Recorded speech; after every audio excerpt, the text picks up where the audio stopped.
اعوذ باللہ من الشیطان الرجیم بسم اللہ الرحمن الرحیم حسین منی و انا من الحسین احب اللہ من احب حسینا۔ السلام علیکم۔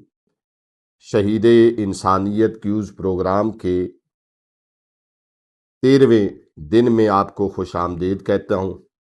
آج کی ویڈیو میں ہم دیکھیں گے کہ اسلام نے کس طرح صدیوں پرانے طبقاتی نظام اور انسانی غلامی کے بتوں کو پاش پاش کیا۔ ویڈیو جو آخر تک دیکھیں گے اور کمیونٹی پول میں حصہ لیں گے۔ ناظرین کرام، علامہ نکھر صاحب لکھتے ہیں کہ جاہلیت کے اس گھپ اندھیرے میں جب حضرت محمد صلی اللہ علیہ وآلہ وسلم کا پیغام حق گونجا تو عرب کے سرداروں کے اوانوں میں زلزلہ آ گیا۔ ڈاکٹر وحید مرزا کے حوالے سے لکھا گیا ہے کہ حضور کا کام صرف وحشی لوگوں کو متمدن بنانا نہیں تھا، بلکہ ان کے دلوں سے توہمات اور روایات کو نکالنا تھا جو اب ان کی زندگی کا جز بن چکا تھا۔ اسلام نے آ کر سب سے بڑا ضربہ غلامی کے نظام پر لگایا۔ خواجہ غلام السیدین کے الفاظ میں اسلام ایک ایسی دنیا کے لیے پیغام آزادی بن کر آیا جو پجاریوں اور دولت مندوں کے زیر اثر سسک رہی تھی۔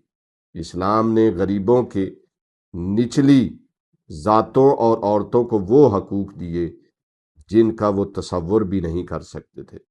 برِ صغیر کے عظیم شاعر اور فلاسفر علامہ اقبال نے اسی منظر کشی کو اپنے فارسی اشعار میں یوں بیان کیا ہے، جس کا ترجمہ یہ ہے کہ اس دنیا میں جہاں انسان کا پوجنے والا تھا، جہاں کسرو اور کیسر کی سطوت انسانیت کو روند رہی تھی اور کاہن و سلطان غریبوں کا خون چوس رہے تھے، وہاں اسلام نے آ کر غلامی کی ان زنجیروں کو کاٹ پھینکا اور انسان کو حقیقی آزادی دلائی۔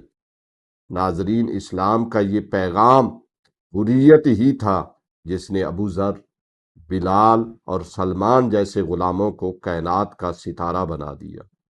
آئیے اب چلتے ہیں آج کے اہم سوال کی طرف۔ چینل کے کمیونٹی ٹیب پر جا کر اپنا قیمتی ووٹ لازمی کاسٹ کریے۔ کل ملیں گے انشاءاللہ۔ خدا حافظ وآخر دعوانا ان الحمدللہ رب العالمین۔ ہماری گزارش ہے کہ ہمارے فیس بک، یوٹیوب اور انسٹاگرام کے تمام پیجز کو لائک کریں، شیئر کریں اور سبسکرائب کریں۔ آپ کی حوصلہ افزائی ہمارے لیے قیمتی سرمایہ ہے۔ شکریہ۔